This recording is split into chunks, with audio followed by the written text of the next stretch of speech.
نحمد ونصلی علی رسول الکریم اما بعد فاعوذ باللہ من الشیطان الرجیم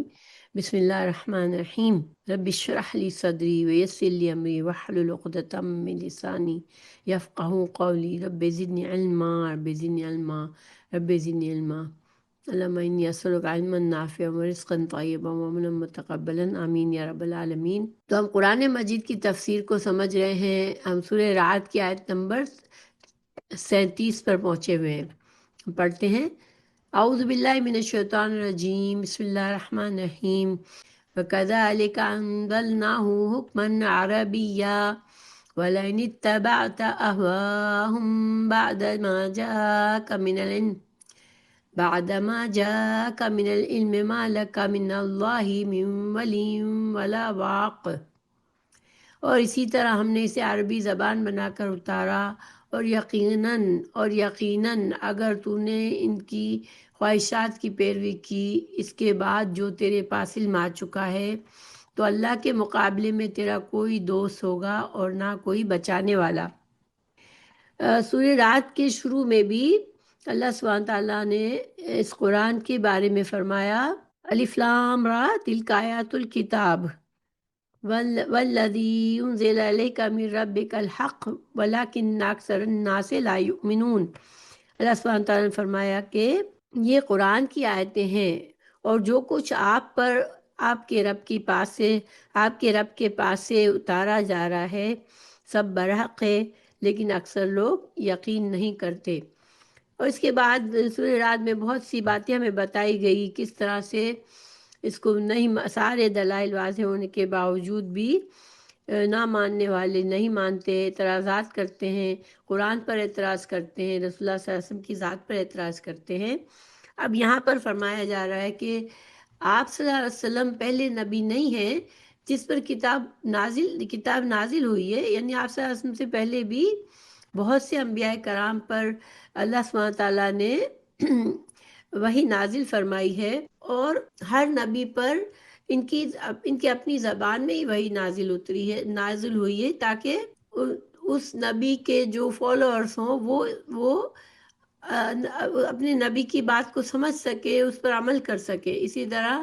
قرآن کو عربی زبان میں نازل فرمایا گیا کہ رسول اللہ صلی اللہ علیہ وسلم خود عرب تھے، اور آپ صلی اللہ علیہ وسلم کے جو پہلے مخاطب تھے وہ سب عرب تھے، اور انہی لوگوں کو سب سے پہلے قرآن کو سننا تھا، اس پر ایمان لانا تھا، اس کو سمجھنا تھا، اور پھر اس کو محفوظ کر کے آئندہ کے لوگوں تک پہنچانا تھا۔ تو ایک تو یہ وجہ ہے عربی زبان میں قرآن نازل فرمانے کی۔ دوسرا، عربی زبان جو ہے اس میں جو فصاحت، بلاغت اور جامعت ہے، حسن ادا ہے، اور یہ آسان ہے، تو یہ ساری خوبیوں کی وجہ سے عربی زبان میں قرآن نازل ہوا۔ اللہ سبحانہ تعالیٰ نے فرمایا وَإِنَّهُ لَذِكْرٌ لَكَ وَلِقَوْمِكَ وَسَوْفَ تُسْأَلُونَ، زخرف 44 میں، کہ اور بے شک وہ تیرے لیے اور تیری قوم کے لیے نصیحت ہے، اور ان قریب تم سے پوچھا جائے گا۔ یہ تھی سورہ زخرف کی آیت نمبر 44۔ پھر عربی زبان میں قرآن نازل ہونے سے اس زبان کو بھی یہ فائدہ ہوا کہ صدیوں تک یہ زبان، عربی زبان محفوظ رہی ہے، اور اپنی اصل صورت میں آج بھی موجود ہے، جبکہ دوسری زبانیں کچھ عرصوں کے بعد بدل جاتی ہیں، یہاں تک کہ الفاظ بھی بالکل اس کے الفاظ ہی چھوڑ دیے جاتے ہیں، اور قرآن میں دین کی پکی پکی باتیں ہیں، اور اس میں قرآن ایک روشن اور واضح اور مدلل کتاب ہے۔ رسول اللہ صلی اللہ علیہ وسلم کی فضیلت دوسرے انبیاء پر، اور قرآن کی فضیلت دوسری کتابوں پر قرآن سے ثابت ہوتی ہے۔ سورہ فصلت آیت 41 سے 42 تک میں فرمایا، سچ مچ یہ ایک بڑی عزت والی کتاب ہے جس کے آگے پیچھے سے باطل نہیں آ سکتا، اس کو حکمت اور خوبیوں والے اللہ نے اتارا ہے۔ آپ صلی اللہ علیہ وسلم سے فرمایا گیا کہ آپ کے پاس اللہ کے پاس والا علم اور اس کی کتاب مقدس آ چکی، اگر اس کے باوجود بھی آپ نے لوگوں کی خواہش مانی تو آپ کو اللہ کے عذاب سے کوئی بچانے والا نہ ہوگا، اور نہ کوئی آپ کا حمایتی ہوگا۔ تو دیکھیے رسول اللہ صلی اللہ علیہ وسلم تو دوسروں کی خواہشات پر چلنے والے نہ تھے، لیکن ہاں اس سے ہمیں امت کو اس کے لیے ایک ڈراوا ہے کہ جب قرآن نازل ہو چکا اور قرآن کی باتیں سمجھ میں آ گئی، پھر انسان اگر اپنے آپ کو دین کا عالم بتاتا ہے تو پھر اس کی ذمہ داری ہے کہ وہ اس قرآن کو جو صحیح بات ہے وہ آگے بڑھائے۔ آپ صلی اللہ علیہ وسلم نے جو دین ہمیں دیا اور قرآن و حدیث ہمیں جو ملی، تو اس کو چھوڑ کر غلط راہوں پر چلنے والوں کے لیے یہاں پر وعید ہے۔ تو یہ خطاب جو ہے وَلَئِنِ اتَّبَعْتَ أَهْوَاءَهُمْ، یہ بظاہر تو نبی کریم صلی اللہ علیہ وسلم سے، لیکن اس سے مراد وہ شخص ہے، ہر وہ شخص ہے جو اللہ تعالیٰ کی رضا کا طالب اور اس کے غصے سے ڈرنے والا ہے۔ اور اس میں وعید ہے ان علماء کے لیے جو جانتے بوجھتے سنت کی راہ چھوڑ کر بدعت اور دلالت اور قرآن و حدیث کو چھوڑ کر اقوال رجال کی راہ اختیار کرتے ہیں۔ یعنی انسان اگر اندھی تقلید کرتا ہے، صرف کسی امام کے پیچھے اس حد تک اس کی پیروی کرتا ہے کہ وہ یہ نہیں دیکھتا کہ یہ حق بات کہہ رہا ہے یا جھوٹی بات کہہ رہا ہے اور قرآن و حدیث کے دلائل سے بات کر رہا ہے یا نہیں، تو یہ اس میں یہاں پر غور و فکر کی جگہ ہے اور یہاں پر ایک دھمکی ہے، ڈراوا ہے۔ پھر آگے فرمایا وَلَقَدْ أَرْسَلْنَا رُسُلًا مِّن قَبْلِكَ وَجَعَلْنَا لَهُمْ أَزْوَاجًا وَذُرِّيَّةً وَمَا كَانَ لِرَسُولٍ أَن يَأْتِيَ بِآيَاتٍ إِلَّا بِإِذْنِ اللَّهِ لِكُلِّ أَجَلٍ کتاب۔ اور بلا شبہ یقیناً ہم نے کئی رسول تجھ سے پہلے بھیجے اور ان کے لیے بیویاں اور بچے بنائے۔ کسی صورت رسول کے لیے ممکن نہ تھا کہ وہ کوئی نشانی اپنی طرف سے لے آتا مگر اللہ کے اذن سے۔ ہر وقت کے لیے ایک کتاب ہے، یعنی کہ اللہ سبحانہ تعالیٰ نے مختلف اوقات میں مختلف انبیاء پر جو کتابیں نازل فرمائی تو وہ ان کے اپنے وقتوں کے لیے تھی، ان انبیاء کرام کی امت کے لیے تھی، لیکن جو کہ رسول اللہ صلی اللہ علیہ وسلم کی امت جو ہے اب قیامت تک آنے والے لوگ ہیں، تو یہ کتاب بھی تمام لوگوں کے لیے جو اب آپ صلی اللہ علیہ وسلم کی بعثت کے بعد سے اب تک قیامت تک کے لوگوں کے لیے ہدایت کی کتاب ہے۔ کیونکہ رسول اللہ صلی اللہ علیہ وسلم پر مشرکین یہ اعتراض کرتے تھے کہ یہ عجیب پیغمبر ہے کہ دوسرے انسانوں کی طرح نکاح بھی کرتے ہیں اور ان کی اولادیں بھی ہیں، حالانکہ پیغمبر کو ان باتوں سے کیا واسطہ، بلکہ انہیں اس پر اعتراض تھا کہ یہ کیسا رسول ہے جو کھانا کھاتا ہے، بازاروں میں چلتا پھرتا ہے۔ سورہ فرقان آیت نمبر 7 میں یہ بات کہی گئی، ان کا یہ اعتراض بیان کیا گیا۔ اس آیت میں اسی اعتراض کا جواب ہے کہ نبوت عورتوں سے نکاح کی منافی نہیں ہے۔ آپ صلی اللہ علیہ وسلم سے پہلے جتنے بھی اللہ کے پیغمبر ہو گزرے وہ سب بشر ہی تھے، اور ان میں اکثریت ان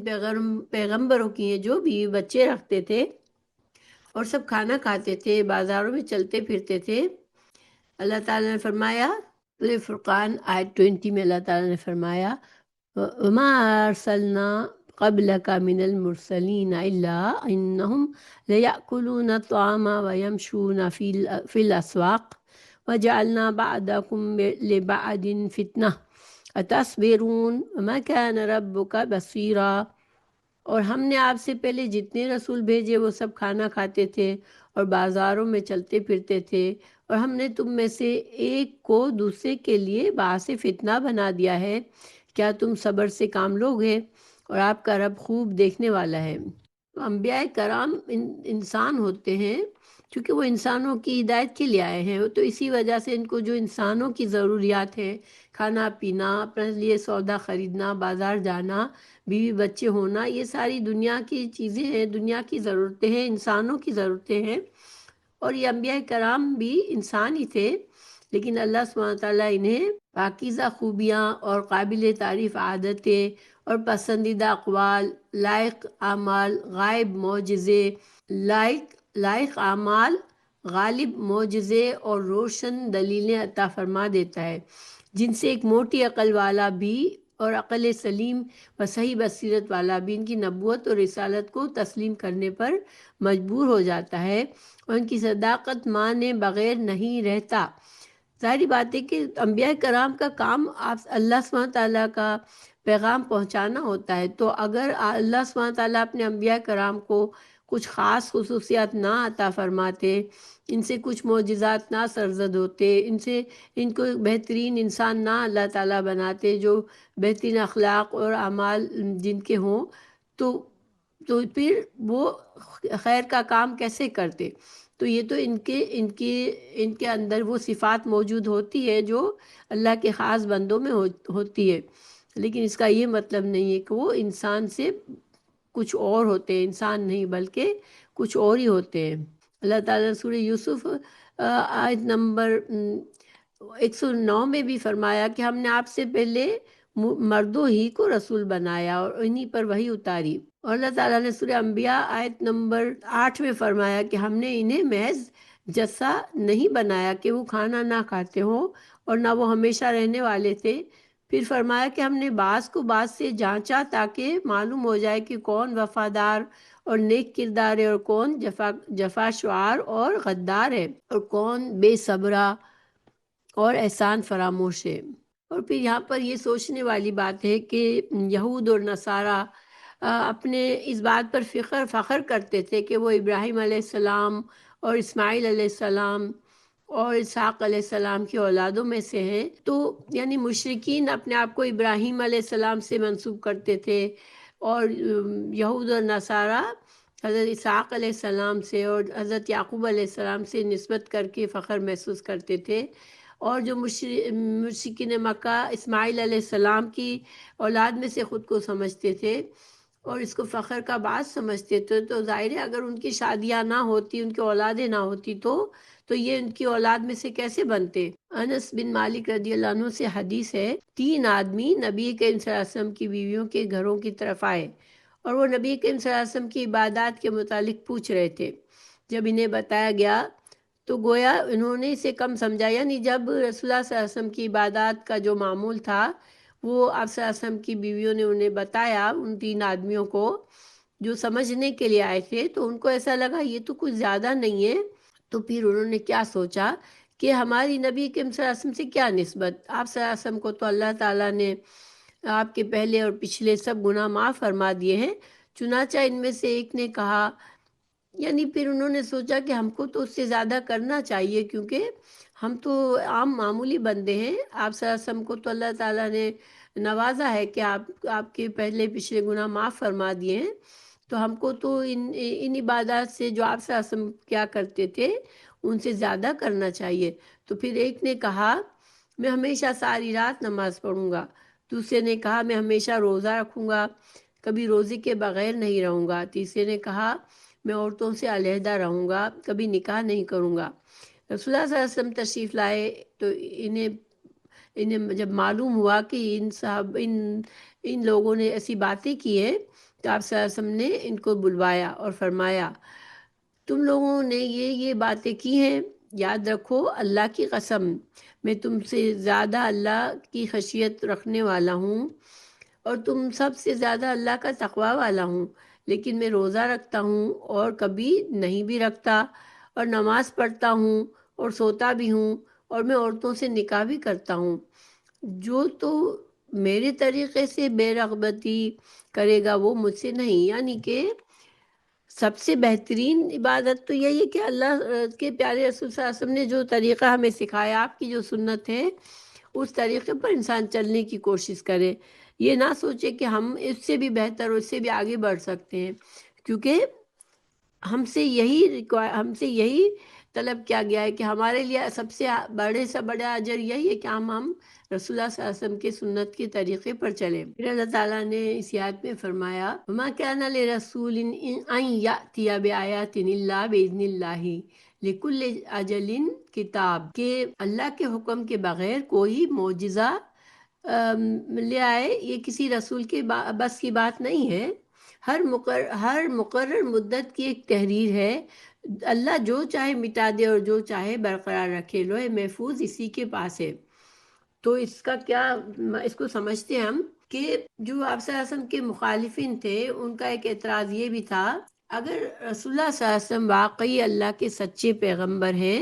تو ہماری طلب کے مطابق معجزے اور نشانیاں کیوں نہیں لاتے؟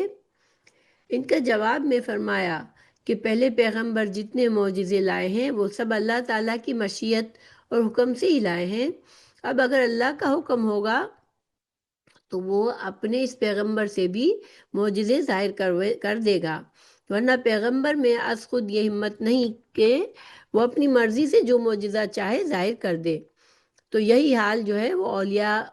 کرام کی کرامتوں کا بھی ہوتا ہے کہ کرامات جو ہے وہ بھی اللہ ہی کے اذن سے جب اللہ چاہے جب وہ کرامات کا ظہور بھی ہوتا ہے۔ ویسے بھی سورہ رعد میں ہی پہلے ہمیں بتا دی گئی یہ بات کہ معجزات دکھانا اللہ کے لیے کوئی مشکل نہیں ہے، وہ جو چاہے مشرکین جو مطالبے کر رہے تھے سارے معجزات اللہ دکھا دے بھی، تو اللہ سبحانہ تعالیٰ نے فرمایا کہ پچھلی قوموں نے بھی اسی طرح کیا تھا، جن کو نہیں ماننا ہوتا تھا وہ معجزات کا مطالبہ کرتے تھے، اور جب اللہ تعالیٰ معجزات دکھاتا تھا تو بھی وہ انکار کرتے تھے، تو پھر ان پر اللہ کا عذاب نازل ہوا۔ اور اللہ سبحانہ تعالیٰ نے رسول اللہ صلی اللہ علیہ وسلم کی دعا بھی یہی تھی کہ اللہ تعالیٰ اس امت مسلمہ کو اس طرح سے ہلاک نہ کر دے، ساری قوم کو، جس طرح سے پچھلے انبیاء کی قومیں ہلاک ہوئی۔ تو اللہ سبحانہ تعالیٰ نے آپ صلی اللہ علیہ وسلم کا سب سے بڑا معجزہ جو ہے وہ قرآن ہی ہے۔ اللہ تعالیٰ نے آپ صلی اللہ علیہ وسلم کو اس قسم کے معجزات نہیں دیے جن کے مطالبات یہ مشرکین کیا کرتے تھے، اور جس کا ہم پیچھے پڑھ چکے ہیں کہ کس قسم کے یعنی کہ بے عجیب مطالبات کیے انہوں نے، مگر اللہ سبحانہ تعالیٰ نے ایسے مطالبات، معجزات کے ایسے مطالبات پورے نہیں فرمائے، مگر ہر چیز اللہ کے حکم سے ہوتی ہے اور نشانیاں اللہ ہی کے حکم سے ظاہر ہوتی ہے، اور اللہ کی مرضی کے بغیر کوئی حکم نازل نہیں ہوتا۔ پھر اللہ تعالیٰ نے فرمایا لِكُلِّ أَجَلٍ کتاب، یعنی ہر قوم ہر وقت کے لیے ایک لکھا ہوا فیصلہ ہے جو اس وقت ہو کر رہے گا۔ تو دیکھیں اس میں ناسخ اور منسوخ کی بات بھی اس میں ہم سمجھ سکتے ہیں کہ بعض اوقات اللہ سبحانہ تعالیٰ بعض احکامات کو جاری فرماتا ہے، پھر بعض کو منسوخ کیے۔ اسی طرح پچھلی کتابوں میں کچھ چیزیں تھیں جو اللہ سبحانہ تعالیٰ نے ان کے احکامات کو منسوخ کر کے قرآن میں نئی باتیں نازل فرمائی۔ تو اللہ سبحانہ تعالیٰ تو ہر چیز پر قادر ہے، اللہ جو حکم چاہتا ہے منسوخ کر دیتا ہے اور جو چاہتا ہے برقرار رکھتا ہے۔ اس پچھلی کتاب سے جو سب سے آخری نبی پر اتری، پہلے تمام کتابیں منسوخ ہو گئیں، کیونکہ قرآن کا جب نزول ہوا تو پچھلی کتابیں جو تورات اور انجیل وغیرہ اب منسوخ ہو چکی ہیں۔ منسوخ سے مطلب یہ کہ ہم یہ ایمان تو رکھتے ہیں کہ یہ کتابیں اللہ نے نازل فرمائی تھی، مگر اس میں ان لوگوں نے رد و بدل کر دیے، اس میں اپنی مرضی کی باتیں ڈالی، اس میں سے جو چاہا وہ نکال دیا، وہ اپنی اصلی صورت میں نہیں ہے، اس لیے وہ اب منسوخ عمل کے لیے۔ اور قرآن جو ہے اب ناسخ ہے، اب قرآن ہی کو مانا جائے گا۔ اللہ نے تمام سال کے کام مقرر فرما دیے، پھر اس میں سے جسے چاہا مٹا دیا اور جسے چاہا بحال رکھا۔ البتہ زندگی اور موت جو ہے اور شقاوت اور سعادت میں رد و بدل نہیں ہے، یعنی ایون انسان کی تقدیر میں بھی اور اللہ سبحانہ تعالیٰ چاہے تو خود اللہ سبحانہ تعالیٰ جو چاہے کر سکتا ہے، جو کام جو فیصلہ اللہ کرتا ہے وہ اللہ کی مرضی سے ہوتا ہے، اور اللہ تعالیٰ جب چاہتا ہے خود اپنے فیصلوں سے، اللہ تعالیٰ اگر کوئی حکمت ہے اللہ کی تو اللہ تعالیٰ ان کو بدلتا بھی ہے۔ ہاں البتہ جو انسانوں کی زندگی اور موت کو مقرر کر دیا گیا کہ انسان کب پیدا ہوگا کب مرے گا، اور یہ انسان شقی یعنی کہ بدقسمت بنے گا اور نافرمان بنے گا اور جہنم میں جائے گا، یا سعید بنے گا اور اللہ کا فرمانبردار بن کر اچھی زندگی گزار کر جنت میں جائے گا، یہ فیصلے اللہ تعالیٰ نے اپنی علم سے پہلے سے لکھے جا چکے ہیں۔ ابن عباس رضی اللہ عنہ فرماتے ہیں کہ اللہ جو چاہے بدل دے، جسے چاہے بحال رکھے، یہ تمام باتیں الکتاب میں ہیں جو اللہ کے پاس ہے اور ناسخ ہے، اور ہر بدلی جانے والی اور برقرار رکھنے والی بات دوسری کتاب میں ہے۔ دیکھیں اللہ تعالیٰ کے پاس لوح محفوظ میں ساری باتیں لکھی ہوئی ہیں، اور جہاں جس چیز کو جس وقت تک رکھنا ہے، جس وقت اس کو بدل کر کچھ اور کرنا، یہ سب کچھ لکھا ہوا ہے اللہ کے پاس۔ آیت نمبر 39 ہے سورہ رات کی، یمحو اللہ ما یشاء و یثبت عندہ الکتاب، کہ اللہ سبحانہ تعالیٰ ہر مقررہ مدت کی ایک تحریر ہے، اور اللہ جو چاہے مٹا دے اور جو چاہے برقرار رکھے، لوح محفوظ اسی کے پاس ہے۔ ٹھیک ہے، حدیث ہے جف القلم جف القلم بما انت لاق، بخاری کی حدیث ہے کہ جس چیز یا حال کو تم ملنے والے ہو، جس چیز یا حال کو تم ملنے والے ہو، قلم کے ساتھ خشک ہو چکا ہے۔ اور اس حدیث سے معلوم ہوتا ہے کہ جو فیصلہ ہو چکا وہ اب مٹنے والا نہیں ہے۔ ٹھیک ہے، تو اب اس آیت میں جو اللہ تعالیٰ نے جو یہ بات فرمائی کہ اللہ جس چاہے چیز کو بدل دے، جس چیز کو مٹا دے اور جس کو قائم رکھے، تو پھر ان دونوں کو ہم کیسے ملا کر سمجھے؟ اہل تفسیر کے میں نے اس کی دو طرح سے تفسیر کی ہے۔ ایک تو یہ کہ جس طرح معجزہ اور کرامت اللہ تعالیٰ ہی کے اختیار میں ہے، کسی دوسرے کا اس میں کچھ دخل نہیں، اسی طرح کسی حکم کو باقی رکھنا یا اسے منسوخ کر دینا بھی اسی کے اختیار میں ہے۔ اور اسی کے پاس اللہ اصل کتاب ہے جس میں وہ یہ بھی لکھا ہے کہ کون سا حکم کب تک باقی رکھنا ہے اور کون سا حکم منسوخ کرنا ہے اور کب کرنا ہے۔ گویا یہ یہودیوں پر ایک طرح سے رد ہے یہ بات، کیونکہ وہ نسخ کا قائل نہیں ہے۔ وہ رسول اللہ صلی اللہ علیہ وسلم کو تانے دیتے تھے کہ ہماری کتاب میں تو یہ قرآن میں چیزیں بدلی، ہمارے لیے تو یہ نئی بات ہے۔ اللہ سبحانہ تعالیٰ نے فرمایا سورہ بقرہ میں کہ ما ننسخ من آیات او ننسها نأتی بخیر منها او مثلها، سورہ بقرہ 106۔ یعنی جو بھی آیت ہم منسوخ کرتے ہیں یا اسے بھلا دیتے ہیں، اس سے بہتر یا اس جیسی اور لے آتے ہیں۔ اسی طرح اللہ تعالیٰ نے جب تک چاہتا ہے ایک رسول کے احکام پر عمل قائم رکھتا ہے، پھر جس وقت چاہتا ہے بعد میں آنے والے رسول کے احکام پر عمل فرض کر دیتا ہے اور پہلے پر عمل ختم کر دیتا ہے۔ اور یم اللہ ما یشاء و یثبت میں یہ بھی شامل ہے کہ کسی بندے کے نامہ اعمال میں سے کوئی بھی نیک یا بد عمل اللہ تعالیٰ چاہتا ہے تو باقی رکھتا ہے اور چاہتا ہے تو مٹا دیتا ہے۔ اور یہ نہیں کہ پہلے اسے علم نہیں تھا کہ میں نے کیا ثابت رکھا ہے اور کیا مٹانا ہے، بلکہ اصل کتاب اسی کے پاس ہے۔ یعنی اس کا کیا مطلب ہے کہ اللہ تعالیٰ کے علم میں سب کچھ ہے۔ یہ نہیں کہ اللہ تعالیٰ نے اب اگر کوئی بات بدلی ہے، کوئی ناسخ، کوئی منسوخ ہوئی کوئی بات، کوئی حکم، تو یہ نہیں کہ اللہ تعالیٰ کو پہلے سے پتہ نہیں تھا کہ یہ حالات ہو گئے یا یہ وقت، اس وقت کے لیے یہ حکم آئے گا، اس وقت تک یہ حکم رہے گا۔ ایسا نہیں ہے، کیونکہ یہ سارا علم اللہ کے پاس لکھا ہوا ہے۔ مگر اسی طرح جب کوئی چیز اللہ تعالیٰ جس چیز کو جس وقت تک کے لیے مناسب سمجھتا ہے اس وقت تک رکھتا ہے۔ دیکھیں، ہم اس کو دنیا کے لحاظ سے بھی سمجھ سکتے ہیں۔ دیکھیں، آج ہم جس شہر میں جس جگہ پہ رہ رہے ہیں، ہمارے لیے یہاں کی حکومت نے کچھ قانون بنائے ہوئے ہیں، اور ہم کو اس پر پابندی ہے کہ ہم اگر ہم اس جگہ کے رہنے والے ہیں تو ہم ان احکامات پر عمل کریں۔ ٹھیک ہے، جیسے ہم گاڑی چلاتے ہیں تو ہم روڈ، ہمارے لیے جو بھی قوانین ہے کہ اس کو ہم فالو کرتے ہیں، اس کو مانتے ہیں، اس کے اوپر چلتے ہیں، ورنہ ہمیں حکومت کو جواب دینا ہے۔ تو لیکن اگر آج سے 200 سال پہلے ہم چلے جائیں تو اس کے احکامات، اس وقت کے حکومت کے احکامات میں اور آج کے احکامات میں فرق ہوگا۔ کیونکہ انسانوں میں بھی، انسان کی عقل کا بھی ارتقاء ہو رہا ہے وقت کے ساتھ ساتھ۔ وقت کے ساتھ ساتھ دنیا میں تبدیلیاں آتی رہتی ہے، انسان میں تبدیلیاں آتی ہیں، ہمارا ماحول بدل جاتا ہے، چیزیں بدل جاتی ہیں۔ بہت سی چیزیں جو 200 سال پہلے نہیں تھی، آج وہ چیزیں ہمارے عام معمول کی چیزیں ہیں۔ تو اسی طرح سے اللہ سبحانہ تعالیٰ جانتا ہے کہ کب تک کس قوم میں کس بات کو جاری کرنا ہے اور کب اس چیز کو بدل کے اس سے بہتر اور ضرورت کے مطابق چیز لانی ہے۔ اچھا، دوسری تفسیر یہ ہے کہ تقدیر کی دو قسمیں ہیں۔ اب یہاں پر تقدیر کے معاملے میں مسئلے پر بھی ہم سمجھ سکتے ہیں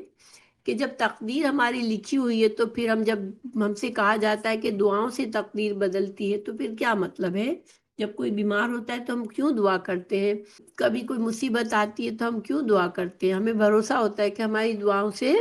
آنے والی مصیبت ٹل جائے گی یا ہم پر جو ابھی مصیبت ہے وہ چلی جائے گی، یا جو بیماری ہے وہ ہٹ جائے گی،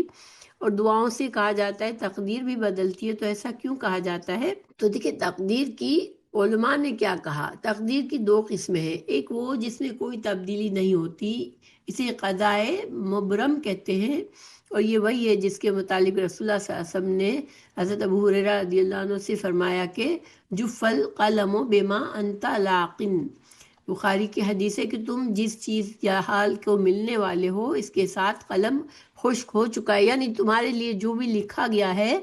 اب قلم خشک ہو چکا ہے، یعنی کہ اب وہ بات پکی ہو گئی ہے، جو تمہارے نصیب میں لکھا ہے، تقدیر میں لکھا ہے، وہ ہو کے رہنا ہے۔ اور یہ تقدیر ایسی ہوتی ہے جس میں تبدیلی ہوتی ہے، اسے تقدیر معلق کہتے ہیں، اور وہ بھی اللہ کے علم میں ہے۔ چنانچہ شاہ عبد القادر رضی اللہ عنہ رحم اللہ لکھتے ہیں،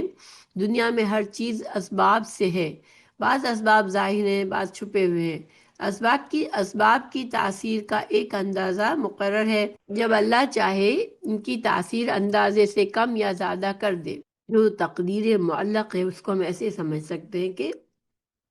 اللہ سبحانہ تعالیٰ نے اپنی کتاب میں اس طرح لکھا ہوتا ہے کہ ایک مثال کے طور پر بات کر رہی ہوں، ایک بندے کے سامنے دو راہیں آئیں گی، وہ اگر اس راہ کو قبول کرے گا، ایک کو قبول کرے گا تو اس کے ساتھ یہ ہونا ہے، دوسرے کو قبول کرے گا تو اس کے ساتھ یہ ہونا ہے، مگر اللہ سبحانہ تعالیٰ کے علم میں سب ہے کہ کیا ہونا ہے، ٹھیک ہے۔ اسی طرح اگر ایک انسان پر کوئی مصیبت یا آفت آ جاتی ہے، کوئی بہت بڑی بیماری آ جاتی ہے، اب بعض اوقات دعائیں کی جاتی ہیں اور دعاؤں سے اللہ تعالیٰ اس کی بیماری کو ٹال دیتا ہے، لیکن یہ کس طرح سے ہوا کہ اس لیے یہی لکھا گیا تھا کہ دعاؤں سے اس کو یہ بیماری یا یہ تکلیف آئے گی، اگر دعائیں کی جائے گی تو وہ اس کی یہ تکلیف میں یا اس بیماری میں آسانی ہو جائے گی۔ یعنی اسباب، اللہ تعالیٰ نے دنیا میں اسباب کی تاثیر رکھی ہے، ٹھیک ہے۔ یعنی انسان کے کون سے اسباب اختیار کرے گا، یہ انسان کو اللہ تعالیٰ نے موقع دیا ہے، اختیار دیا ہے، تو اب انسان کن کن اسباب کو استعمال کرتا ہے، اس کے بارے میں اس کے مطابق اس کا نتیجہ آ سکتا ہے، مگر وہ کیا چوز کرے گا اور کیا نتیجہ آئے گا یہ اللہ کے علم میں تو ہے، لیکن ہمارے لیے چونکہ یہ دنیا ہمارے لیے آزمائش کی جگہ ہے، کوشش ہے، ہمیں یہاں کوشش کرنی ہے، جد و جہد کرنی ہے، تو اس لیے یہ تقدیر معلق بھی ہمارے لیے ایک طرح سے ہمارے لیے فائدہ ہے کہ ہم برے انجام سے خود کو بچا سکے۔ تو خلاصہ کیسے سمجھے اس کو، اللہ سبحانہ تعالیٰ کے فیصلے میں تبدیلی نہیں ہوتی، یہ جو اسبات، دیکھیے کچھ چیزوں کا فیصلہ ہو چکا ہے پہلے سے، اور یہ بات پہلے گزر چکی ہے کہ قضا میں سے کچھ چیزیں وہ ہیں جو لازماً ہو کر رہتی ہیں، یعنی جو لکھی ہوئی باتیں اللہ نے جیسا جس کو لکھا وہ ویسا ہی ہو کر رہتا ہے، اور کچھ چیزیں وہ ہیں کہ ان کو اس طرح لکھا گیا ہے کہ بعض اسباب سے تبدیلی ہو جاتی ہے، یعنی کہ بندے کون سے اسباب اختیار کریں گے کہ جس سے اس کے جو نتیجہ آئے گا وہ اس کے اسباب کے مطابق اس میں تبدیلی ہو سکتی ہے، اس کی گنجائش ہے، اور اس معلق تقدیر کو ہم محو یعنی مٹائی ہوئی بات بھی سمجھ سکتے ہیں، واللہ عالم۔ دیکھیے تقدیر کا مسئلہ ایسا ہے کہ یہ ایک اللہ کے علم میں سے ہے، ہم اس کے اوپر غور و فکر تو کر سکتے ہیں، لیکن باقی اللہ ہی کی طرف اس کا ہمیں حوالہ کرنا ہے کہ اللہ ہی اصل حقیقت اللہ ہی جانتا ہے، مگر ہم یہ ضرور سمجھتے ہیں کہ جب انسان کسی چیز کا پوری کے لیے چاہت ہوتی ہے، کوشش ہوتی ہے، اور اس کا نتیجہ اس کی کوشش کے مطابق نہیں آتا، تو پھر انسان اس کو یہ قبول کرے کہ یہی اللہ کی مرضی تھی اور اسی میں میرے لیے کچھ بہتری ہوگی۔ صلی اللہ علیہ وسلم کی ایک حدیث بھی ہے، سلسلۃ الصحیحہ میں ہے یہ حدیث، کہ تقدیر کو دعا کے سوا کوئی چیز نہیں ٹالتی اور عمر کو نیکی کے سوا کوئی چیز زیادہ نہیں کرتی۔ اسی طرح بعض صحابہ کی دعائیں کہ یا اللہ اگر تو نے مجھے شقی لکھا ہے تو اسے بدل کر سعید لکھ دے۔ تو خلاصہ یہ کہ بندے کا کیا کام ہے، بندہ اپنے لیے ہمیشہ اچھی کوشش رکھے، اپنا عمل اچھا رکھے اور اللہ سے دعائیں کرتا رہے تو انشاءاللہ اس کے لیے خیر ہی ہے۔ اور اللہ تعالیٰ فرما رہے ہیں وَإِمَّا نُرِيَنَّكَ بَعْدَ الَّذِي نَعِدُهُمْ أَوْ نَتَوَفَّيَنَّكَ فَإِنَّمَا عَلَيْكَ الْبَلَاغُ وَعَلَيْنَا الْحِسَابُ، اور اگر کبھی ہم واقعی تجھے اس کا کچھ حصہ دکھا دیں جس کا ہم ان سے وعدہ کرتے ہیں، یا واقعی تجھے اٹھا لیں تو تیرے ذمے صرف پہنچا دینا ہے اور ہمارے ذمے حساب لینا ہے۔ تو یہاں پر نُرِيَنَّكَ، بے شک اگر ہم دکھائیں، تو یہ آنکھوں سے دیکھنا مطلب ہے کہ اگر اللہ سبحانہ تعالیٰ دکھا دے، کوئی چیز سامنے دکھا دے، او نتوفینک، دونوں کا جواب محذوف ہے، یعنی ضروری نہیں کہ دنیا میں انہیں دی جانے والی سزا ہم ان کی زندگی میں ان کی زندگی ہی میں آپ کو دکھا دیں، یہ بھی ہو سکتا ہے کہ آپ کی وفات کے بعد ان کی سزا کا وقت آئے۔ اور اگر ہم آپ کو آنکھوں سے ان کی کچھ دنیاوی سزا دکھا دیں تو یہ آپ اور آپ کے ساتھیوں کے سینوں اور آنکھوں کی ٹھنڈک کا باعث ہوگا۔ اگر پہلے فوت کر لے تب بھی آپ فکر نہ کریں، کیونکہ آپ کا کام صرف پیغام پہنچا دینا ہے، رہا ان کے اعمال میں محاسبہ اور مواخذہ تو وہ ہمارے ذمے ہے۔ تو دیکھیں رسول اللہ صلی اللہ علیہ وسلم کی جو تغذیب کر رہے تھے، مسلمانوں کو جو لوگ اذیتیں دے رہے تھے، حق واضح ہونے کے باوجود نہیں مان رہے تھے، اور رسول اللہ صلی اللہ علیہ وسلم جب انہیں سمجھاتے کہ تم ایمان لے آؤ اور تم اللہ کی نافرمانی کے کام نہ کرو ورنہ سزا ملے گی، تمہیں عذاب ملے گا، تو وہ عذاب کے مطالبے کرتے تھے۔ یہاں پر اللہ سبحانہ تعالیٰ ایک طرح سے بتا رہے ہیں رسول اللہ صلی اللہ علیہ وسلم کو کہ ان کو سزا تو ضرور ملے گی ان کے اس رویے پر، ٹھیک ہے۔ اب یہ ہو سکتا ہے کہ سزا آپ کی زندگی میں مل جائے ان کو، دنیا کی سزا کی بات ہے یہ، آخرت کی سزا تو اس کا وعدہ تو ہے کہ اللہ تعالیٰ جو کفر کی حالت میں، اللہ کی نافرمانی کی حالت میں جائے گا وہ سزا بھگتے گا، لیکن دنیا میں بھی بعض اوقات کسی کا ظلم دیکھ کر انسان کو دل میں یہ چاہت ہوتی ہے کہ اس کا ظلم اتنا بڑھ جاتا ہے کہ انسان سوچتا ہے کہ اس پر اللہ کا عذاب کیوں نازل نہیں ہوتا۔ اور یہ چیز ہم آج بھی دیکھ سکتے ہیں، دنیا میں ہم بعض اوقات بعض لوگوں کو اتنا ظلم کرتے دیکھتے ہیں کہ ہمارے دل سے ایک طرح سے یہ خیال آتا ہے کہ اللہ تعالیٰ ان کو کیوں ڈیل دے رہا ہے، اللہ تعالیٰ ان پر کیوں عذاب نازل نہیں کرتا، اللہ تعالیٰ ان کو سزا کیوں نہیں دیتا۔ تو دیکھیں یہ تو اللہ کے فیصلے تو اللہ ہی جانتا ہے، تو ہو سکتا ہے کہ رسول اللہ صلی اللہ علیہ وسلم سے فرمایا جا رہا ہے کہ آپ کی زندگی میں ہی ان کو کچھ دنیا میں سزائیں ملے، عذاب ملے، اور آپ دیکھ لیں، اور اگر نہیں بھی ملے ان کو دنیا میں، اور ایسا ہوتا ہے دنیا میں نا کہ ایک ظالم ساری زندگی ظلم کر کے بھی اچھی زندگی گزار کے دنیا سے جاتا ہے، تو اس کا یہ مطلب نہیں ہے کہ وہ بچ گیا، کیونکہ اس کو آخرت کا عذاب تو ملنا ہی ہے۔ اور آپ سے اعظم سے یہ اشارہ کیا جا رہا ہے اس آیت میں کہ ان کے لیے جو وعدے آپ سے کیے جا رہے ہیں ان کی سزا کے، تو آپ کی زندگی میں بھی کچھ پورے ہوں گے تو ان کو سزائیں ملے گی، اور کچھ آپ کی وفات کے بعد۔ اور ہم جیسے اگر ہسٹری پڑھتے ہیں ہمیں پتہ چلتا ہے کہ بہت سے متکبر اور ظالم بڑے بڑے سردار بڑی ذلت کی موت مرے، اور اللہ تعالیٰ نے مومنوں کے ہاتھوں بھی ان کو ذلیل و رسوا کیا۔ تو یہاں پر ایک تو مومنوں کے لیے تسلی ہے، آپ صلی اللہ علیہ وسلم کے لیے تسلی کا سبب ہے کہ ظالموں کو ضرور سزا ملے گی، اور دوسری طرف ان ظالموں کے لیے ایک طرح سے وارننگ ہے، ان کے لیے وعید ہے کہ تم بے فکر نہ رہو اور غافل نہ رہو، تم پر عذاب آئے گا، جب اللہ چاہے گا عذاب ضرور آئے گا، اگر تم لوگوں کا یہی طریقہ رہا تو عذاب تم سے دور نہیں ہوگا۔ پھر آگے اللہ تعالیٰ نے فرمایا وَلَمْ يَرَوْا أَنَّا نَأْتِي الْأَرْضَ نَنْقُصُهَا مِنْ أَطْرَافِهَا وَاللَّهُ يَحْكُمُ لَا مُعَقِّبَ لِحُكْمِهِ وَهُوَ سَرِيعُ الْحِسَابِ، اور کیا انہوں نے نہیں دیکھا کہ ہم زمین کی طرف آتے ہیں اور اسے اس کے کناروں سے کم کرتے آتے ہیں، اور اللہ فیصلہ فرماتا ہے، اس کے فیصلے پر کوئی نظر ثانی کرنے والا نہیں، اور وہ جلد حساب لینے والا ہے۔ تو یہ کفار کے لیے وعید اور مسلمانوں کے لیے خوشخبری ہے اس آیت میں، یعنی کیا ان کافروں نے نہیں دیکھا کہ ہم ان کی زمین کو ان کے کناروں سے کم کرتے چلے جا رہے ہیں، ان کے شہر اور علاقے یکے بعد دیگرے مسلمانوں کے قبضے میں آتے جا رہے ہیں، اور ایک وقت آ رہا ہے جب انہیں زمین کے مرکز ام القریٰ یعنی مکہ سے بھی بے دخل ہونا پڑے گا۔ اور ہم نے دیکھا کہ 8 ہجری میں مکہ فتح ہو گیا اور مکہ مسلمانوں کی حکومت میں آ گیا، پورے جزیرہ عرب میں اسلام پھیل گیا، اور جو کافر تھے ان کی جگہ تنگ ہوتی گئی، اور آخر کار ان کا دنیا سے اقتدار ختم ہو گیا،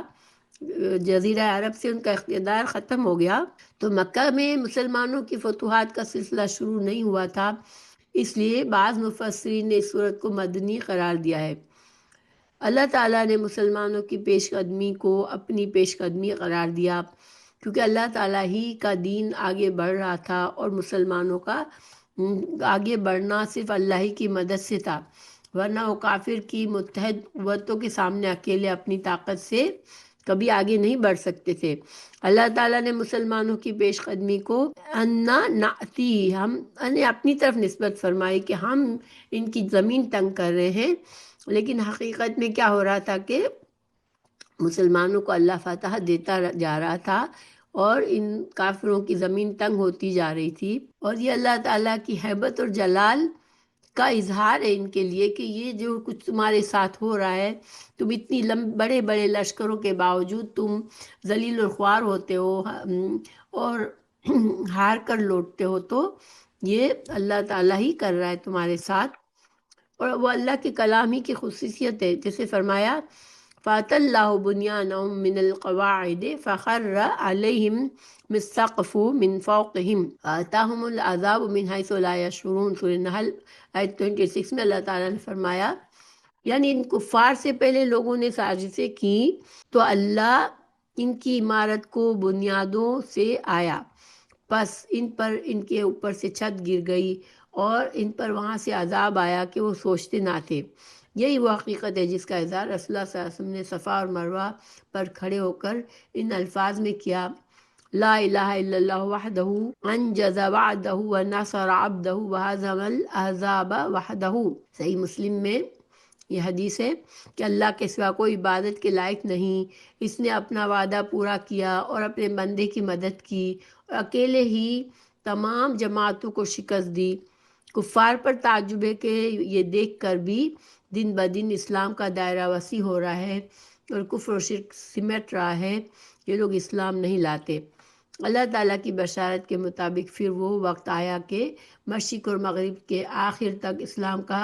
علم لہرانے لگا، اور رسول اللہ صلی اللہ علیہ وسلم کی پیشین گوئی کے مطابق ہر صورت وہ وقت آنے والا ہے جو مقداد بن اسود نے آپ صلی اللہ علیہ وسلم سے نقل کیا ہے کہ میں نے رسول اللہ صلی اللہ علیہ وسلم سے کو فرماتے ہوئے سنا، زمین کی پشت پر اینٹوں یا بالوں کا بنا ہوا کوئی گھر یا خیمہ باقی نہیں رہے گا مگر اللہ تعالیٰ اس میں کلمہ اسلام کو داخل کر دے گا، عزت والے کو عزت بخش کر اور ذلیل کو ذلت دے کر۔ یا تو انہیں عزت دے گا اور انہیں یہ کلمہ پڑھنے والوں میں داخل کر دے گا، یا انہیں ذلیل کرے گا ان کو محکوم، اور وہ محکوم بن جائیں گے۔ تو دیکھیں اسلام غالب آ کر رہا، اور مسلمان اگر آج بھی سب مسلمان مل جائیں، اختلافات چھوڑ کر اپنی اصلاح کر لیں، صحیح دین پر چلیں، تو اللہ نے اپنی زمین کا وعدہ مسلمانوں سے کیا ہے، اپنے فرما برداروں ہی کو اللہ تعالیٰ اقتدار دیتا ہے۔ لیکن آج اگر مسلمان صحیح حالت میں نہیں ہے تو وہ اس کی وجہ یہ نہیں ہے کہ اللہ کا وعدہ صحیح نہیں ہے، بلکہ مسلمانوں کو آج اختلافات دور کرنے کی ضرورت ہے، اور مسلمانوں کو صحیح دین کو سیکھ کر اس پر عمل کرنے کی ضرورت ہے۔ تو انشاءاللہ آج بھی اسلام غالب ہے۔ واللہ یحکم ما لا معقب لحکمہ،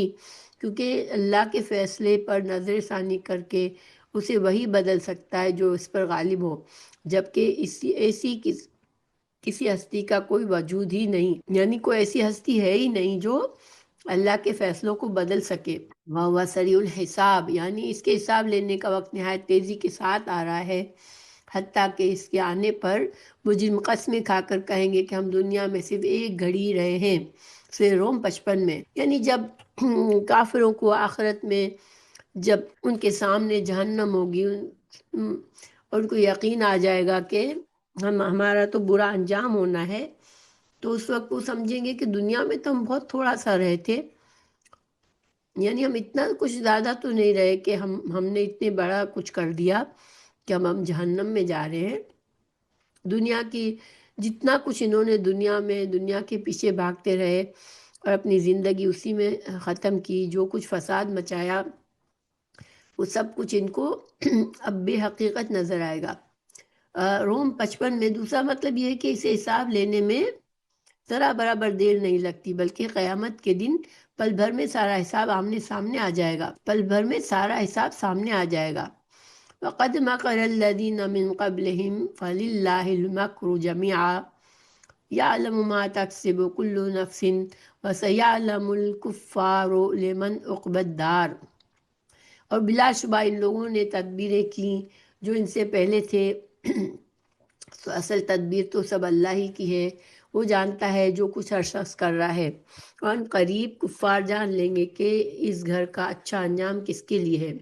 یعنی ان سے پہلے جو لوگ رسول اللہ صلی اللہ علیہ وسلم کو جھٹلا رہے تھے، اذیتیں دے رہے تھے، تو اللہ تعالیٰ فرما رہا ہے کہ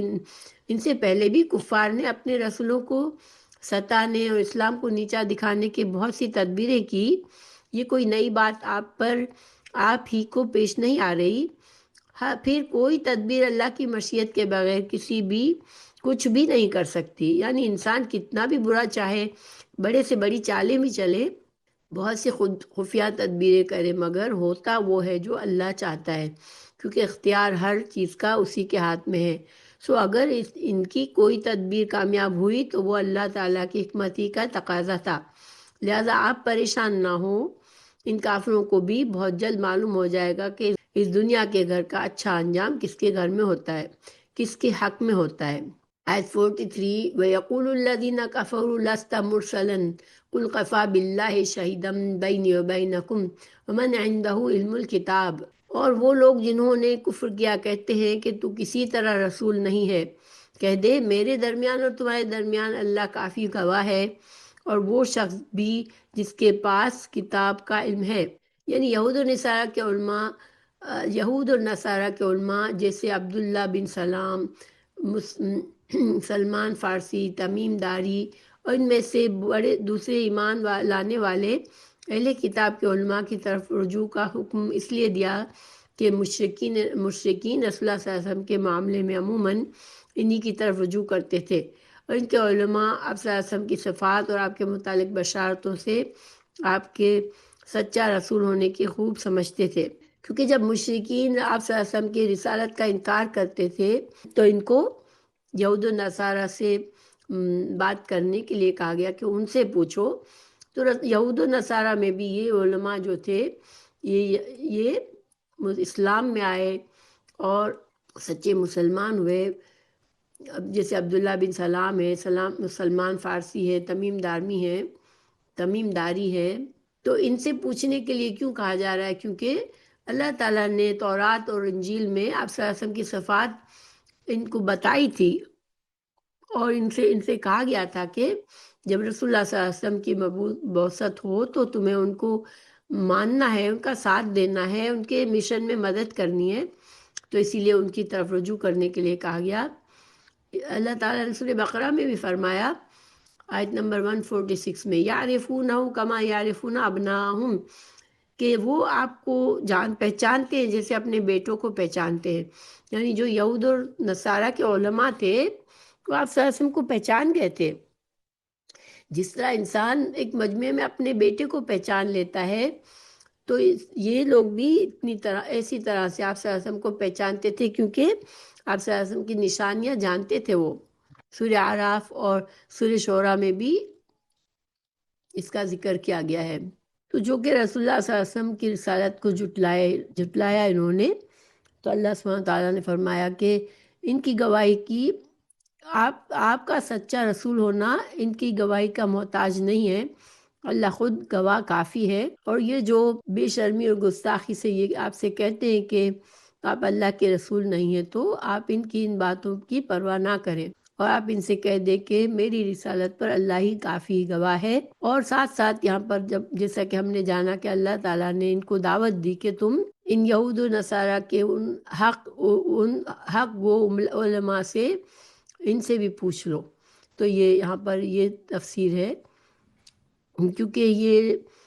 مشرکین جو تھے ہمیشہ یہود اور نصارہ کو اپنے سے زیادہ وہ ان کو عزت دیتے تھے، یہود و نصارہ کو عزت دیتے تھے، ان کے علماء کو عزت دیتے تھے، کیونکہ وہ یہ سمجھتے تھے کہ ان کے پاس اللہ کی کتابیں ہیں تو وہ علم والے ہیں،